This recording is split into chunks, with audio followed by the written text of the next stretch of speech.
कल हम लोगों ने एडॉप्टेशन के बारे में पढ़ा था, अनुकूलन। आज उसका सेकंड पार्ट है। एडॉप्टेशन क्या कहलाता है कि जीवों में होने वाला ऐसा परिवर्तन जो शारीरिक रूप से, संरचनात्मक रूप से और व्यवहारात्मक रूप से परिवर्तन होता है, जो जीव अपने परिवर्तन करते हैं अपने आप में, वो किसको क्या कहते हैं, एडॉप्टेशन कहलाता है। उसके 3 प्रकार पढ़े थे, संरचना के आधार पर, व्यवहार के आधार पर और कार्य के आधार पर। संरचना के आधार पर होने वाला ऐसा परिवर्तन जिस पे जीव में बाहर से ये दिखाई देता है उनकी संरचनाओं में, जैसे पत्तियों का कांटों के रूप में रूपांतरित हो जाना, और कुछ जंतु में वो सर्जी अंगों का विकास कर लेना। और उसके बाद दूसरा था शरीर के आधार पर। इस जंतुओं में होने वाला परिवर्तन बाहर से नहीं दिखाई देता, क्योंकि अपने जैविक प्रक्रियाओं में क्या करते हैं, परिवर्तन करते हैं। फिर लास्ट में था तीसरा था संरचना के आधार पर बता दिया, शरीर के आधार पर बता दिया, और उसके बाद बता व्यवहार के आधार पर। व्यवहार के आधार पर परिवर्तन ऐसा होता है कि जीव अपने शारीरिक संरचना में परिवर्तन नहीं करते, किसी दूसरे स्थान पर अपने आप को व्यवहार का वो कर लेते हैं, परिवर्तन किसी दूसरे स्थान पर प्रवास कर जाते हैं। अब जंतुओं के अनुकूलन के बारे में पढ़ेंगे, जंतुओं में होने वाला अनुकूलन।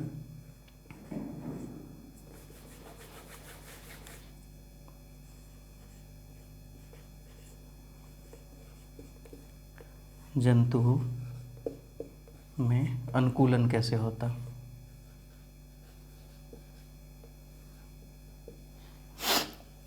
जंतु में अनुकूलन ऐसे होता है कि ये जंतु होते हैं ना, अपने आवास को छोड़ करके किसी दूसरे स्थान पर क्या करते हैं, प्रवास कर जाते हैं। जैसे प्रवास कर जाना क्या कहलाता है, इसके आधार पर संरचना में परिवर्तन करते हैं। तो ये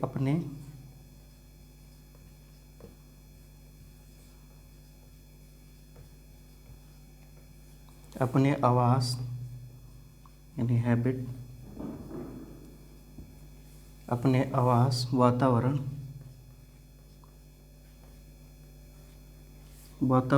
के प्रति, वातावरण के प्रति अनुकूलन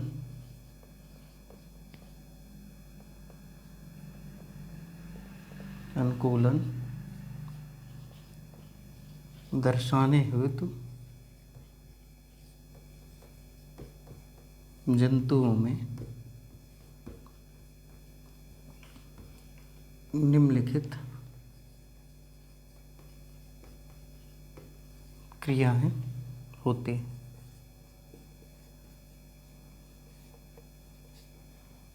अपने वातावरण, जिस वातावरण में जंतु रह सकते हैं, वो निम्न प्रकार की क्रियाएं करते हैं। जैसे पहली क्रिया क्या कहलाती है, प्रवासी या प्रवास, इसे इंग्लिश में माइग्रेशन कहते हैं।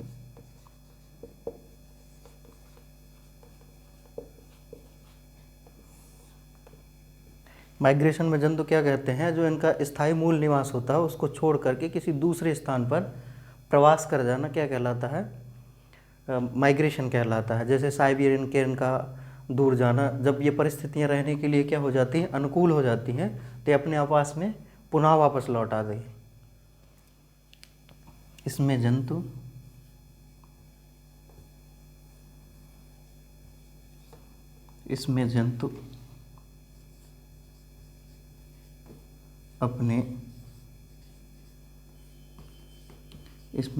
अपने मूल आवास को छोड़ करके, मूल आवास जहाँ पर वो पर्टिकुलर रहते हैं, वो कौन सा आवास कहलाता है, मूल आवास।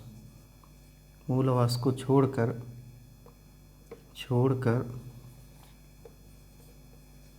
अस्थायी रूप से, जहाँ पर वो पर्टिकुलर नहीं, परिस्थितियों के अनुसार दूसरे स्थान पर चले जाते हैं। अस्थायी रूप से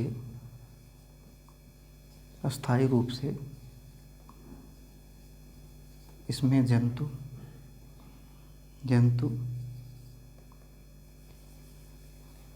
अस्थायी रूप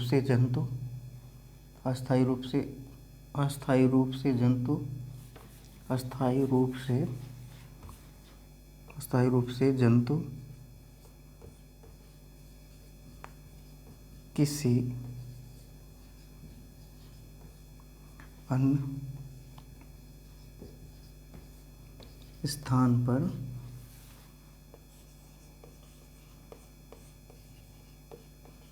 किसी अन्य स्थान पर चले जाते हैं तथा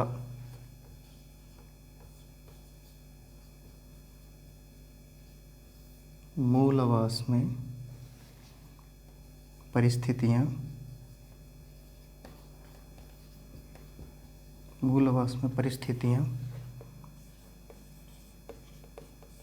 रहने के लायक हो जाती हैं तो पुनः अपने मूल स्थान पर लौट आते हैं। मूल स्थान पर लौट आते हैं। एग्जाम्पल लिख देता हूँ। जैसे जो साइबेरियन क्रेन होती है ना, वो अपने जैसे उड़ करके राजस्थान आ जाती है, इसके पहले बताया था मैंने। वो वापस कहाँ, मूल परिस्थितियाँ जब रहने के अनुकूल हो जाती हैं तो कहाँ पहुँच जाती हैं, साइबेरिया में पहुँच जाती है। उसी प्रकार जो गर्म ठंडे प्रदेशों के जैसे मछलियाँ होती हैं, वो गर्म प्रदेशों में प्रवाह कर जाती हैं। जब परिस्थितियाँ रहने के अनुकूल हो जाती हैं तो फिर गर्म प्रदेशों किसकी ओर प्रवास कर जाती हैं, ठंड की ओर प्रवाह कर जाती हैं। एग्जाम्पल लिखवा देते हैं।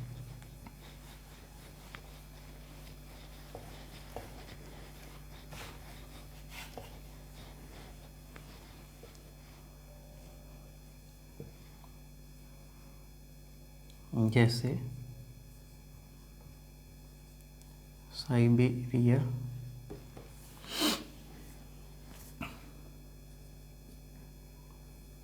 साइबेरियाई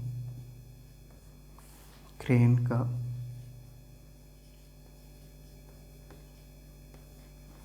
प्रवास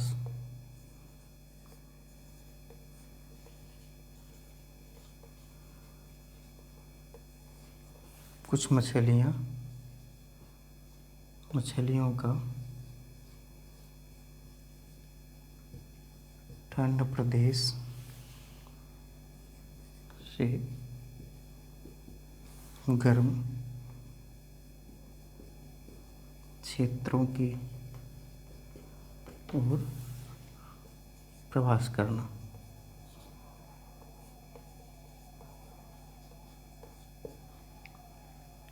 एग्जाम्पल हो गया। जो प्रवास नहीं करते वो जंतु अपने शरीर में ग्रीष्म निष्क्रियता या शीत निष्क्रियता को दर्शाते हैं। ग्रीष्म निष्क्रियता वह क्या कहलाते हैं, जिसमें जंतु जैसे परिस्थितियों के अनुकूल न होने पर जंतु मौसम के अनुसार अपने आप में क्या करते हैं, परिवर्तन कर लेते हैं। तो उसे क्या कहा जाता है, शीत एवं ग्रीष्म निष्क्रियता। दो प्रकार की होती है, शीत एवं क्या निष्क्रियता, ग्रीष्म निष्क्रियता। शीत एवं ग्रीष्म निष्क्रियता।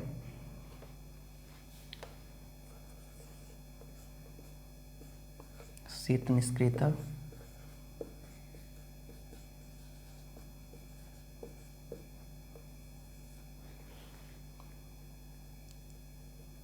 एवं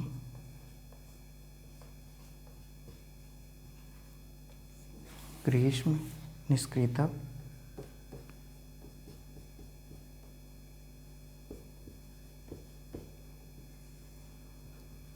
इसके बारे में लिखे, ये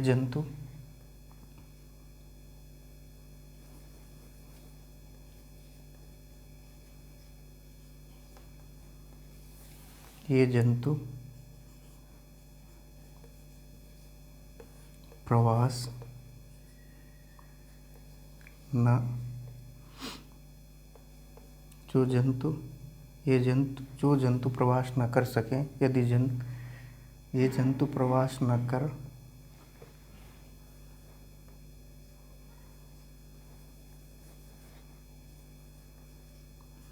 जब जंतु प्रवास न कर सकें, जब जंतु प्रकाश न कर सकें तो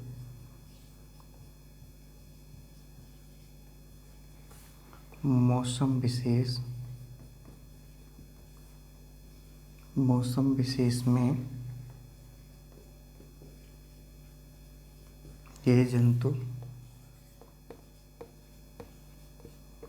अपनी शारीरिक सक्रियता में कमी लाते हैं, शारीरिक सक्रियता में कमी लाते हैं तथा जिस वातावरण के प्रति सक्रिय होते हैं उसमें थोड़ा सा कमी लाते हैं तथा इनकी जो उपापचय क्रियाएं होती हैं वो क्या हो जाती हैं, धीमी हो जाती हैं। उपापचय क्रियाएं धीमी हो जाती हैं जिससे जे विपरीत वातावरण में भी अपने आप को सुरक्षित रख पाते हैं।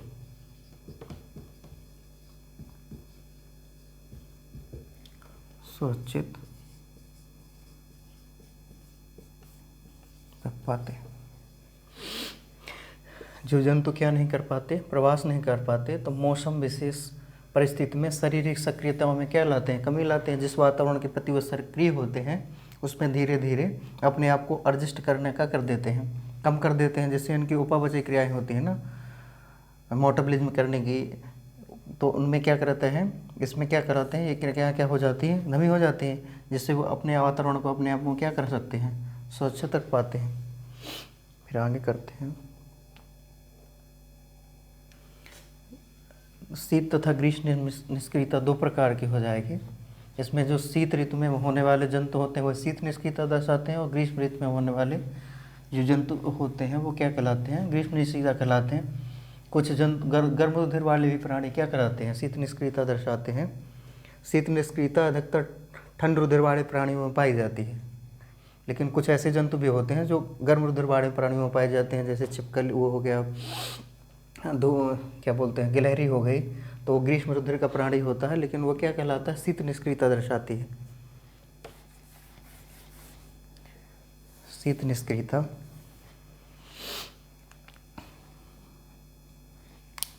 शीत ऋतु के जंतु, शीत ऋतु के जंतु शीत निष्क्रियता दर्शाते हैं। शीत ऋतु के जंतु शीत निष्क्रियता दर्शाते हैं।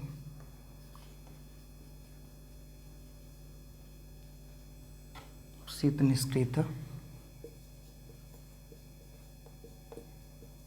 दर्शाते हैं। इसी तरह ग्रीष्म निष्क्रियता होती है, जो ग्रीष्म ऋतु के प्राणी होते हैं। मैं एग्जाम्पल देता हूँ, फिर आपको समझ में आ जाएगा।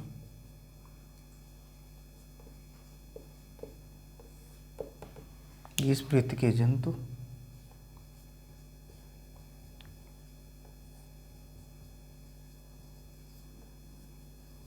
ऋतु के जंतु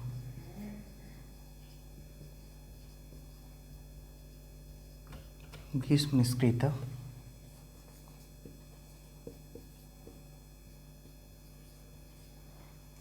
के समानता ठंडे रुधिर वाले प्राणी होते हैं। जो अपने ठंडे रुधिर वाले प्राणी वो होते हैं जो जिनके शरीर में ताप नियमन करने की क्या नहीं होती, क्षमता नहीं होती, जबकि गर्म रुधिर वाले प्राणी होते हैं वो ताप नियमन करने की उसमें क्या पाई जाती है, क्षमता पाई जाती है। यहाँ से लिख लेना उपयुक्त, ये दोनों अलग अलग हैं।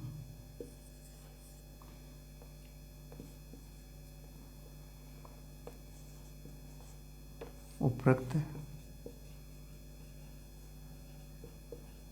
निष्क्रियताएं उपयुक्त निष्क्रियताएं सामान्यतः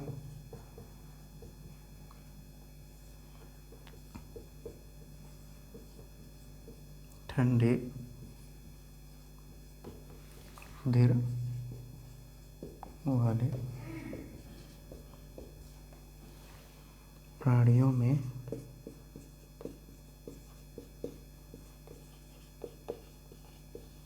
देखे जाते हैं। क्योंकि इन जंतुओं में अपने शरीर के तापमान नियमन की क्षमता वह कहलाती है। जैसे मनुष्य है तो किसी भी परिस्थिति में उसका तापमान 37 डिग्री सेल्सियस के आर पार रहता है, जबकि ये जो ठंड रुधिर वाले प्राणी होते हैं ये अपने आप के तापमान में एडजस्ट नहीं कर पाते, करने की क्षमता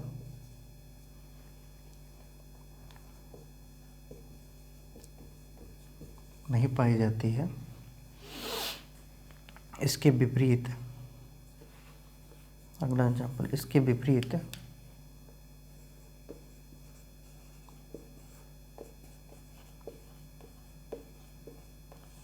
विपरीत कुछ गर्भवती प्राणी होते हैं जो वो भी शीत निष्क्रियता दर्शाते हैं। इसके विपरीत गर्म रुधिर के प्राणी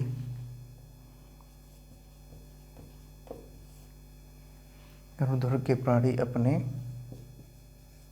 शरीर, इससे नीचे दिख नहीं रहा होगा, ऊपर लिख देता हूँ मैं, अपने शरीर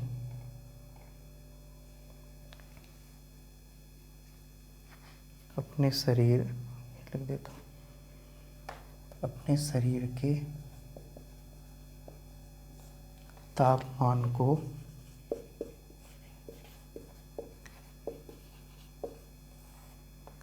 नियमित बनाए रखते। एग्जाम्पल ऊपर लिख देता हूँ।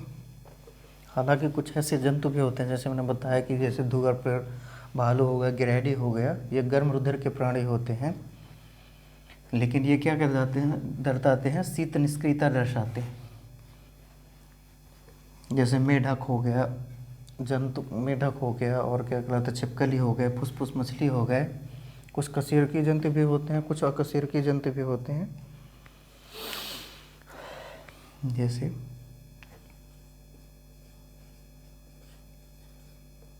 हालांकि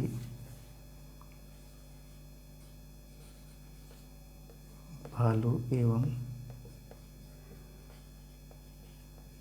गिलहरी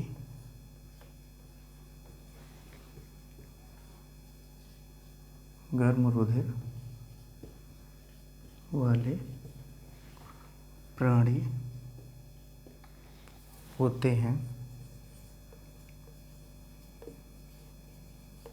लेकिन ये शीत निष्क्रियता दर्शाते हैं।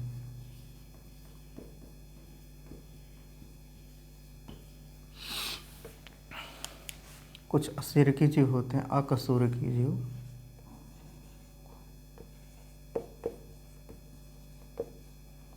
अकशेरुकी जीव में जैसे घोंघा हो गया, अकशेरुकी जीव जैसे घोंघा कशेरुकी जंतुओं के उदाहरण भी होते हैं।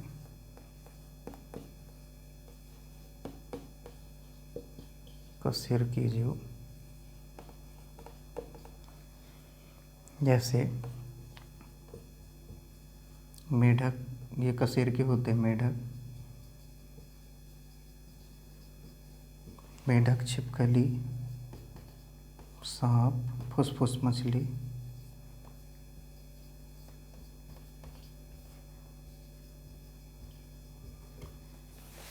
मछली, आदि ऐसी निष्क्रियता दर्शाते हैं।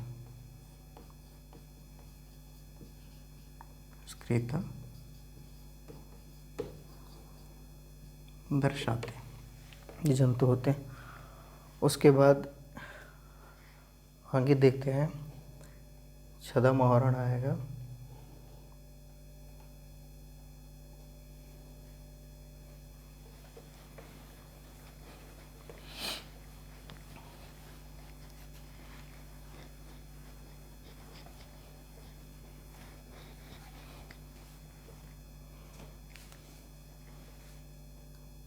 अगला पार्ट क्या कराता है, छद्म आवरण।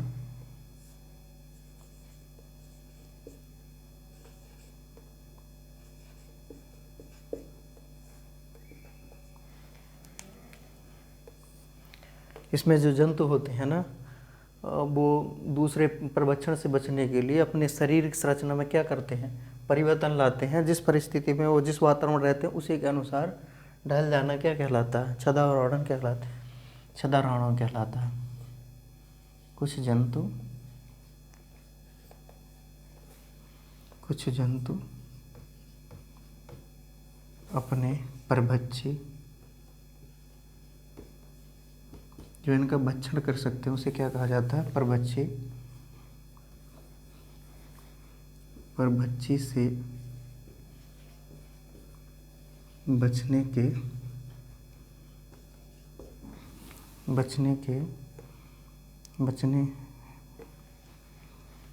हेतु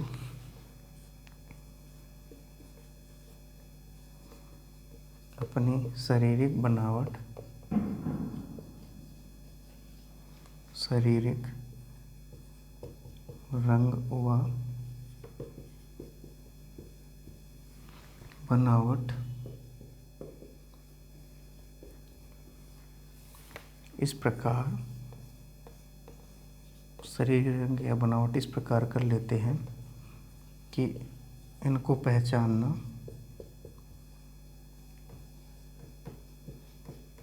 मुश्किल हो जाता है,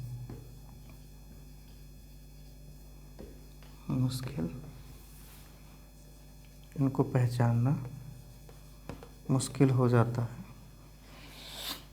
आसपास के वातावरण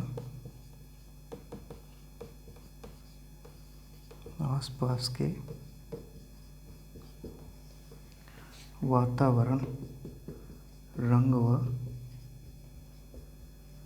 संरचनाएं विकसित कर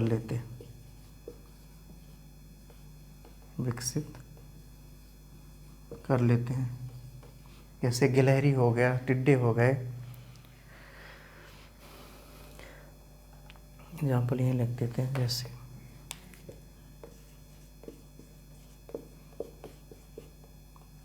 गिलहरी, कुछ छिपकलियाँ,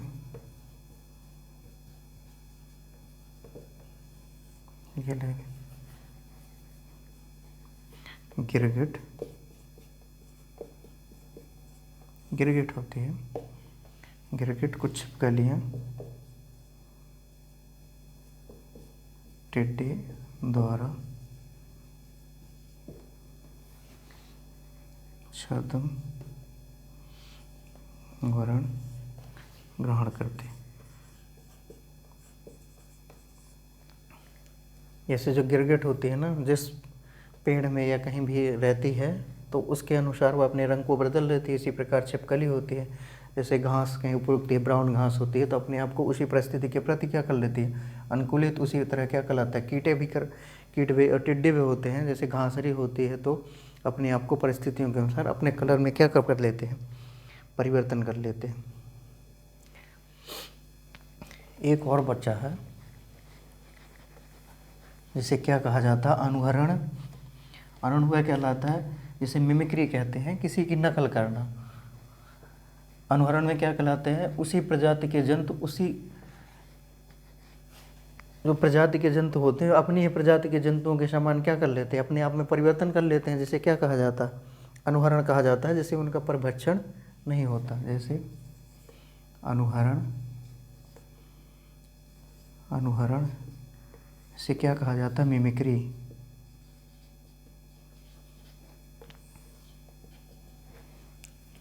इसमें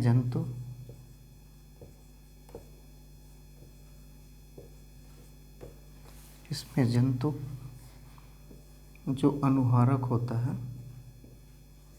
अनुहारक यानी मिमाइक,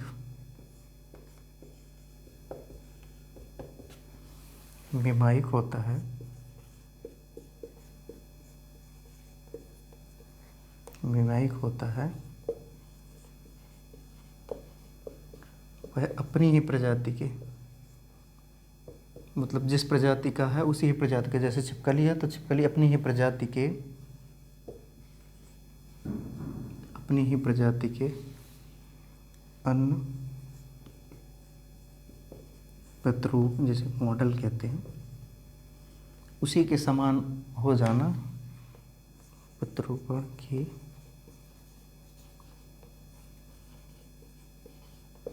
नकल करता है, अर्थात उसके जैसा ही दिखता है, अनुहरण कहते हैं। उसके जैसा ही दिखना क्या कहलाता? अनुहरण क्या रहता? अनुहरण दो प्रकार के होते हैं, जैसे अनुहरण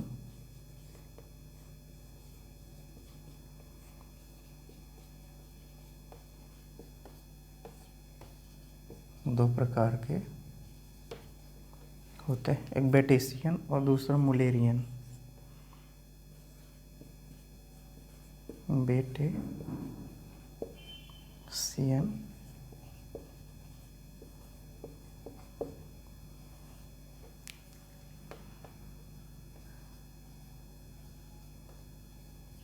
परभक्षण से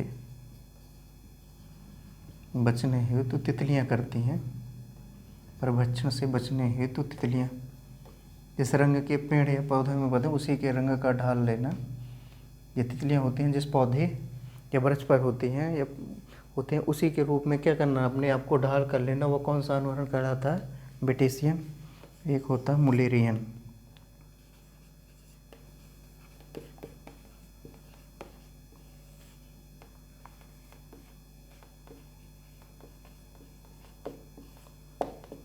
मधुमक्खी और ततैया।